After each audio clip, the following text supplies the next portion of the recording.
गोकुळ गीते नाशिक विधान परिषद निवडणूक लढवण्यावर ठाम। गीतेंच्या मंथरणीचे सगळे प्रयत्न निष्फळ। कौल माझ्या बाजूने, माघार घेतल्यास मतदारांचा घात होईल, गीतेंची भूमिका। नाशिक विधान परिषदेचे महायुतीचे उमेदवार नरेंद्र दराडेंनी मुख्यमंत्र्यांची घेतली भेट। मंत्रालयामध्ये दोन्ही नेत्यांची भेट। नाशकात गोकुळ गीतेंच्या बंडखोरीमुळे महायुतीमध्ये तिढा। उपमुख्यमंत्री शिंदेंनी शिवसेना मंत्र्यांची बैठक बोलावली। उद्या नंदनवन बंगल्यावर ही बैठक होणार। नाशकातील बंडखोरीवरून सेना मंत्र्यांमध्ये नाराजी असल्याचीही चर्चा। नवी मुंबईतील कार्यक्रमाला शिंदेंना निमंत्रण न दिल्यामुळे शिवसेनेचे मंत्री नाराज। कॅबिनेट बैठकीमध्ये मुख्यमंत्र्यांसमोर मंत्र्यांकडून नाराजी व्यक्त। मुख्यमंत्री फडणवीसांकडून आता चौकशीचे आदेश। राष्ट्रवादी प्रवेशाच्या चर्चांना नवनीत राणांचा पूर्णविराम। मी भाजपची प्रामाणिक निष्ठावान कार्यकर्ती, पदासाठी विचारधारा बदलणार नाही, नवनीत राणांची पोस्ट।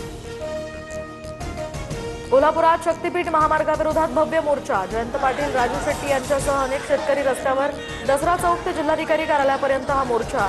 सांगलीमध्ये ड्रोन मोजणीला सुद्धा शेतकऱ्यांचा विरोध। मुंबईच्या घाटकोपर विक्रोळी परिसरामध्ये पावसाची हजेरी। अचानक आलेल्या पावसामुळे नागरिकांची तारांबळ। उकाड्यापासून नागरिकांना मोठा दिलासा। शिर्डी साई मंदिर परिसरातील प्रसाद विक्रेत्यावर आता एफडीएचे छापे। बुरशीजन्य पेढ्यांसंदर्भात भाविकांच्या तक्रारीनंतर कारवाई। प्रसादाचे नमुने गोळा करून तपासणीसाठी प्रयोगशाळेत पाठवणार।